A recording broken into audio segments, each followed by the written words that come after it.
Hi, everyone. Welcome back. This is going to be a great session, so you've come to the right place. This is how Mars Inc. unlocks DAM user adoption and maximizes the ecosystem opportunities. Isn't that what we're all trying to do?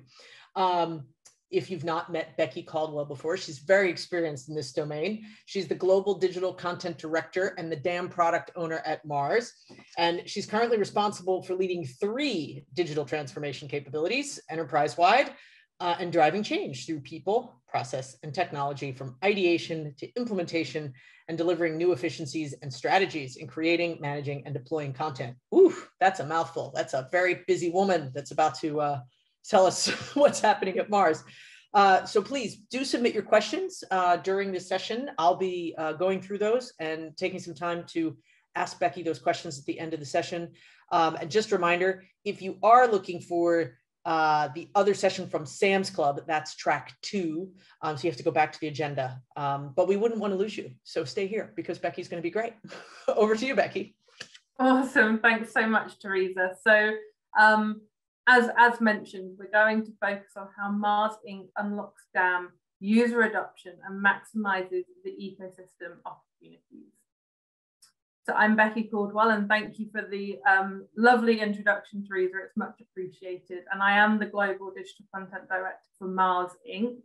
I've been in CPG for nearly 10 years and with Mars for nearly 4. And I'm incredibly passionate about driving transformational change across the business and the globe.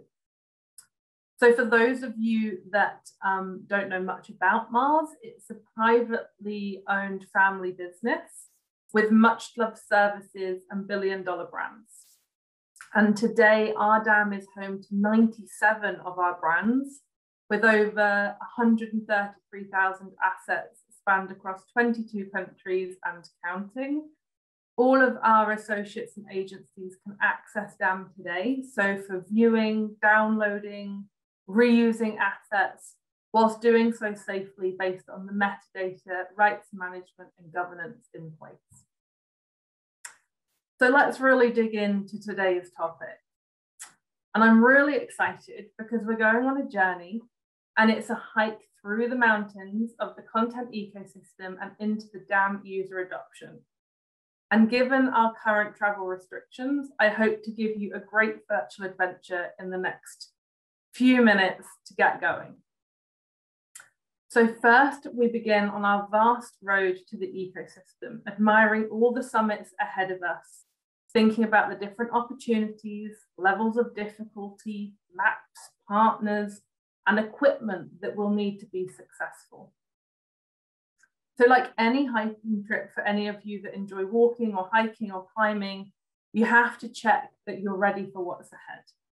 So regardless of the scope of your content ecosystem or tools that you choose to use, it's really critical to know how they are connected and work together. So let's just think about that for a moment. Depending on your maturity, some of these you'd be able to tick off, or maybe you need a bit more time. Either is absolutely fine, as long as you're proactively thinking about it. So how does the ecosystem impact the business? That's your users, existing processes, ecosystems, partners, and so much more. Do you know what the real ask of the business and the users are? Do you have an integrations roadmap, along with the wider resources such as training and communications?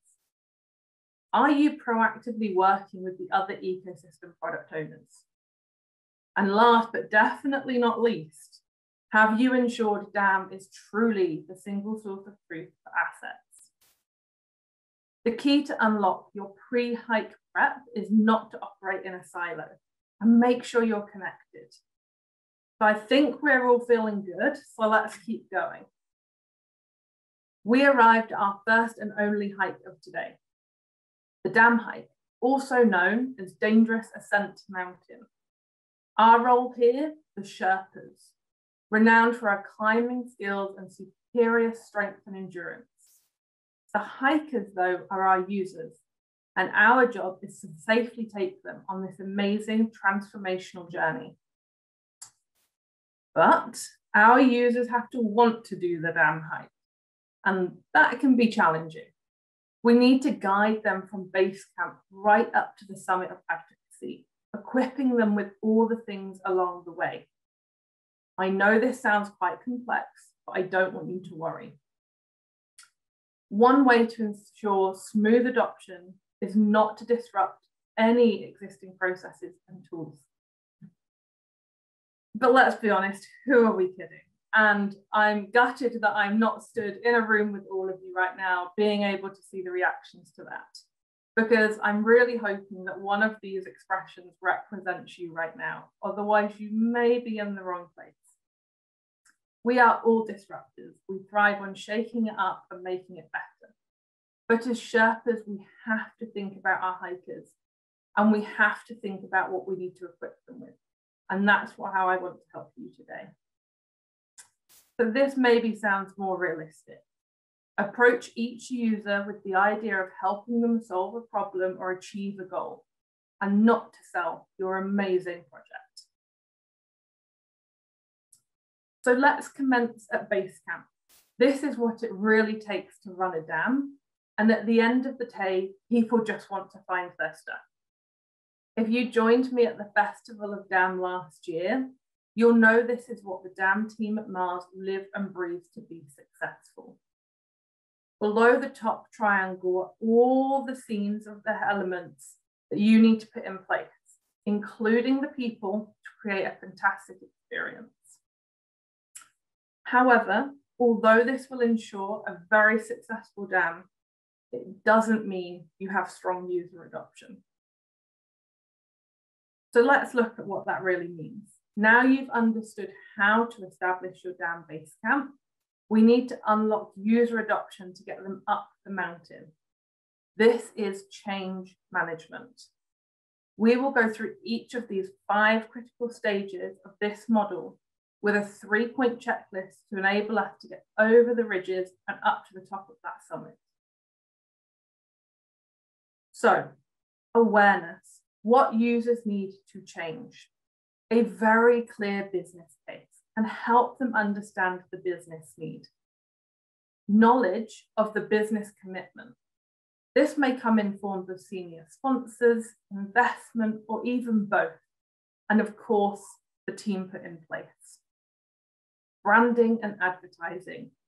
Can they rely on you as a brand to show up and consistently advertise? At Mars, we have our story and branding firmly established.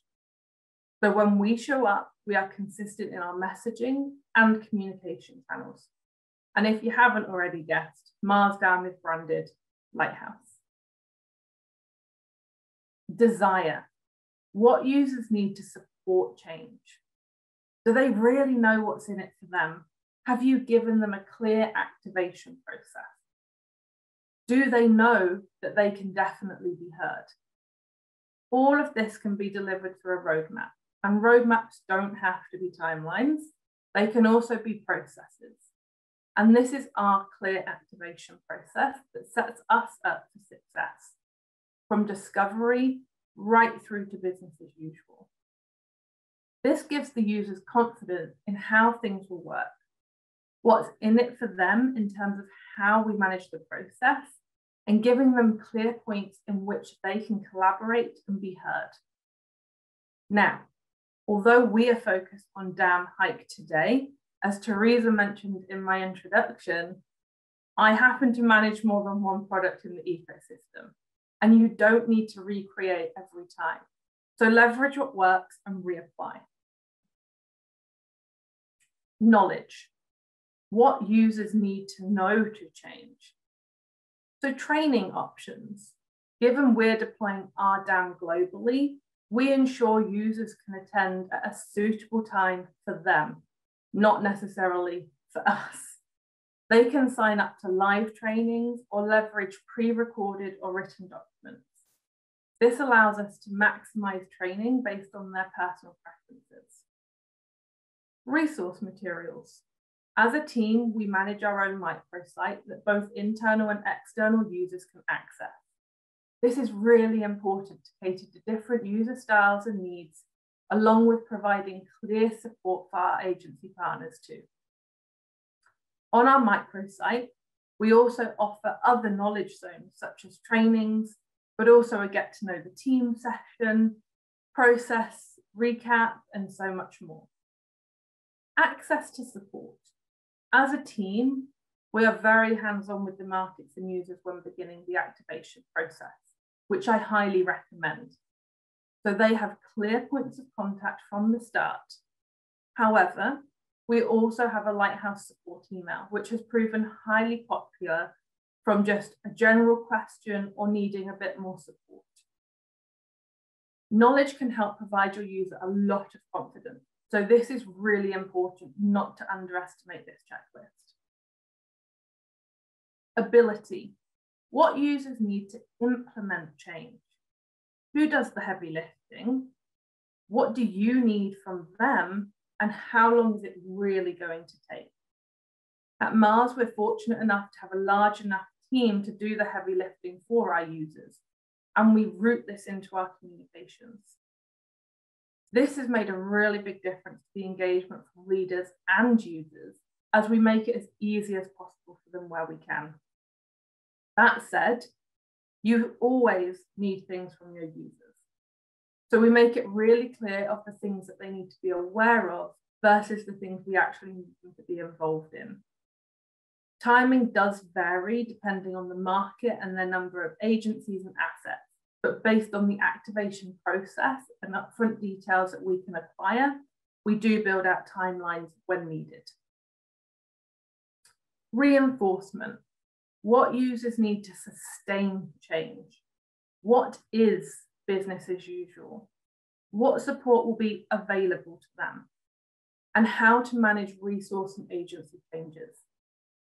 This checklist is really about providing peace of mind that you are not going to abandon them once your project is done. Reassure them that things may shift, but for positive reasons. We actually have a role in our team specifically called Business as Usual Manager. We have even been called out that this is the first time people have ever seen this type of role. And it's really focused on giving that reinforcement support to ensure users continue on their journeys. But it also allows us to keep that communication channel open for ongoing optimizations and user engagements. This is really critical for when users transition roles or leave the business, and that replacement resource knows about DAM and agencies too. So, as we reflect on our user adoption map, I hope it's clearer that as Sherpas, you are responsible for not just delivering the experience of DAM, but also ensuring there is change management in place to help those users successfully hike the mountain. The reinforcement of change management is how you begin to gain retention, expansion, and advocacy. And this is most critical to the longevity of your DAM in your business and how the long-term value can really be brought to life. So congratulations, you made it to a checkpoint. You can take a breath, but I'm really sorry to tell you, your job is never done. These checkpoints are critical for the team, whatever your role within it. Pause, take a breath, and reflect. Take time to celebrate the wins, but also reflect on your user feedback, the product, what's working and what needs improving, so you can plan. Does your map still get you to the top of the mountain? Or do your users need a new map? And that's okay to pivot, but keep everyone on the right track. At Mars, we have multiple checkpoints a week. These stand-up and think tanks involve different members of the team, allowing us to maximize our expertise and knowledge areas. And this allows us to keep things moving and make sure we're always communicating, which makes us an awesome team all around. So you've come on such an incredible hike today. So let's just zoom back out to the wider ecosystem and what happens next. I can't stress the importance of communication enough between teams, products, and users. That critical alignment with the wider ecosystem product teams will enable you to engage your users more effectively and provide stronger change management. Win together. There are no learnings not worth sharing, and this can open up much bigger opportunities. I love to live by the motto of fail fast and edit without ego, and this is so, so true. And remember, always check in with your users and make sure they are ready for the hype. It doesn't matter how many hypes they've done before, their kit may just need that refresh. So takeaways. Firstly, you've got this. You showed up today and therefore you're someone who wants this. Take the tools and the tips and make them work for you and your business. So my top tips and takeaways for you today are super honest. So creating and deploying a content ecosystem is hard. Be open-minded and willing to collaborate and pivot if needed. I am the pivot queen in this area and it served me well to date. So never keep going down a track if it doesn't feel right. Acknowledge and plan for your user adoption hype and bring your users along on that journey for success. They'll thank you for it, I promise. And remember, most importantly, you are not alone. This requires a team of skilled people to find your hiking partners and communicate. Mars are really lucky to partner with the fantastic ICP, and we have used their expertise and guidance to get us where we are today and continue to plan with them for our tomorrow. So I really hope this was helpful. I know it's a lot to digest, but thank you so much for listening, and thank you to Henry Stewart and Teresa for hosting me. Thank you, Becky. That was great. We got lots of comments in the chat about how useful the presentation was, and people love the analogy. I'm going to capitalize on the analogy with a question of mine, which, so I was watching an Everest documentary last week, and there's this one horrible moment where, I mean, it's tragedy, like there's an avalanche and a whole bunch of people die. How do you prevent, I have two questions for you. So how do you, I mean, I think you showed us how you prevent the avalanches, but what's your worst avalanche story? Like in all of your years sort of working on these transformational programs, what was did you have any panic moments and how did you get out of them?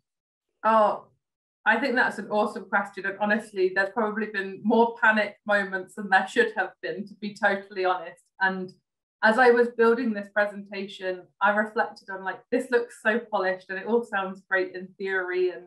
But you do have those moments where it doesn't matter how well you plan, like everything goes wrong.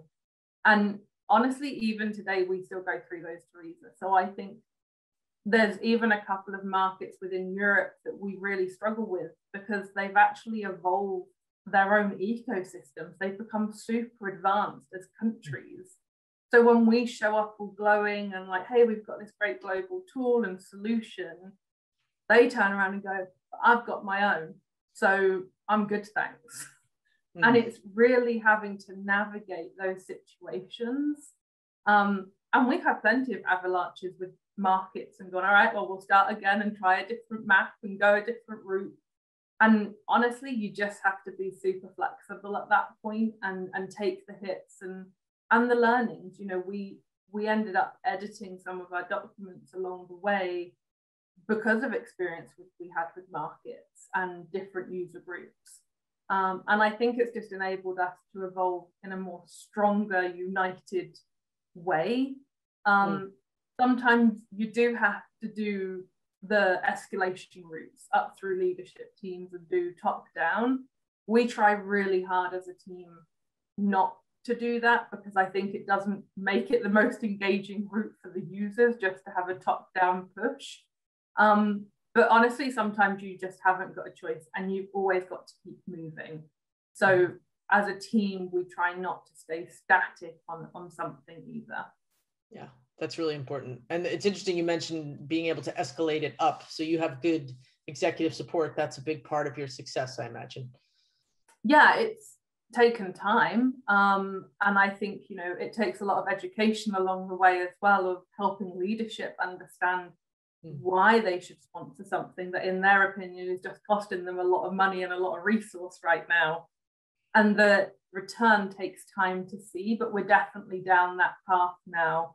And having that leadership support honestly makes a really big difference. So a question that came in from the audience, somebody who's got a lean team of user support and feels like they don't have many resources there. Do you have tips specifically for that? How to drive adoption, especially at a large scale when you have very few people to help you out? Yeah, I think my bigger piece would be work smart, not hard. So what I mean by that is create some documentation, record some of your own videos. Like, you don't always have to be the person showing up. I think as long as your users feel like they've got support, be it through documentation they can tap into, and you could even store that on your DAM. You know, it doesn't have to be a microsite and all of those types of things, but just giving people that access to materials. I think if you've got a lean team, that's honestly the first thing I would say is work smart with your materials, and have really good processes and plans in place. So as I mentioned, like, you've got to keep moving. So if as a team, you're being really pulled down by one particular user group or market, depending on how you're deploying, at some point you just have to call time out on it and say, actually, whilst you guys sort yourselves out, I've got a whole deployment plan to achieve. I'll re-loop back in a few months' time. And honestly, just don't be afraid to do that, because they'll soon come knocking back at the door and ready to collaborate. So if you're lean, always keep moving and use your documentation. Yeah. So somebody mentioned that you said your team was large, and sort of was interested in some detail around that. And I guess I would add on, if your team is large, how did you justify that? How did you get the budget for that? I think would be a good follow-up question. Sure. So as a total team, everyone working on our DAM, there's 20 of us. Now, that includes business, all the support from ICP and technology. So that's not just user adoption, 20 people, that's total team encompassed. From a business side, there's only like 3 of us. So actually a lot of that resource is all contracted out to ICP. In terms of how we got that budget unlocked, Teresa, I think is probably a great question for people sat there going, heck, you've got a team of 20 people. That didn't happen overnight. So that team has also grown. We started off very lean. We proved out the business case to need expertise. You know, we could always get it so far, but we were never going to get it completely right. I think a lot of the sell at that point is your competition, like what is everyone else doing, and your return of investment and the risk to the business. So a lot of ours was, you might invest now, but actually through reuse and consistency of that content, you get a lot in return. And we did some business cases on that as well. And honestly as well, Mars is very proud of our brands, and showing up consistently was just as big a part of that story as anything else. So really tap into what your business is, what they care about, and make that part of your story, because actually the same story wouldn't work for every company. They've got to be passionate about what you're telling them. And sometimes it's not the sexiest story, and it is, hey, your brands will be consistent. Wouldn't that be lovely? And that's good enough. Yeah. And I think just be okay with that it doesn't have to be all singing and dancing. Yeah, oftentimes this sort of basic story of DAM is definitely not sexy. You have to do exactly what described the way you did. So someone asked about metrics. Do you have metrics, and what are they, and how do you hold people accountable? That's a bad question. And actually, this is something our team are still evolving and working on, and this is probably phase 2 for us of where DAM takes us. We have Power BI reporting. So through our DAM, we get so much analytics and data, and then we've built that into a report with some Google Analytics that we've also got. So we've got a combination. I would honestly say, if I've been totally transparent, that our metrics are pretty basic still today. But we are building out, and I think this is where the ecosystem comes to play, because actually DAM metrics alone don't really give you that end-to-end story. But where we're looking at is saying, okay, if someone originates a piece of content and it goes into DAM, how do you track if it's being localized or downloaded or reused? That's the awesome metric that you want to start to be able to get. We're still working out how you would track all of that. If someone downloads it, how do you know what they've done with it?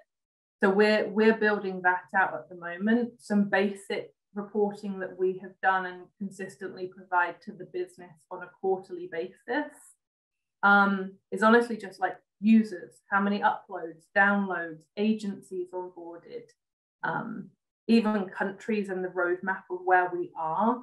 And we send that to everybody. So I don't care whether you're currently a user or leadership, you all get the same report. And that's worked. We get really good feedback on that, but there's still evolution in the reporting. Okay, great. Got another question around sort of resourcing and sizing. So somebody who's just embarking on a new DAM deployment in the US, and global company, 3 divisions, and up to about 200,000 assets. And this person would like to know, how much in terms of resources do you feel is a good starting point to manage day to day the DAM itself? Oh, okay. I'll give you a go here on this one. This is, I do not brief out content. Yeah, I think that's a very hard question to answer. If I was that one. Yeah, if I was going to answer that one, I would consider it tough too. But go ahead. Maybe I'll give it a go and then see how many messages I get from ICP afterwards. So I would definitely first look at what you need internally. So actually, you're going to need a sponsor. You're going to need someone that can navigate the business. And it sounds like you are that person. So someone that understands where the DAM has got to land. And then from my knowledge walking in and starting a DAM, I needed someone that understood metadata, because honestly, I walked in and hadn't even heard of metadata. I was like, why does everyone keep talking to me about this and how important it is? So get someone that really can understand your metadata and your taxonomy. That's ultimately what's going to make the back end of your DAM successful. So if you don't start with that, you're probably going to have challenges.